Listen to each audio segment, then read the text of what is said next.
rice. That's 1. That's 2. We're gonna rinse it off using cold water.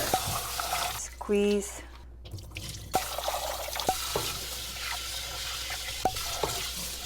Put it all here.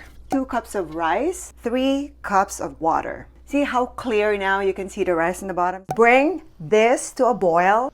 There you go. Just put it to the lowest it can go. Now we're gonna set the timer to 20 minutes. 20 minutes is up. Open it. Perfect. Sinaing, you guys. And look how fluffy it is. Look at that.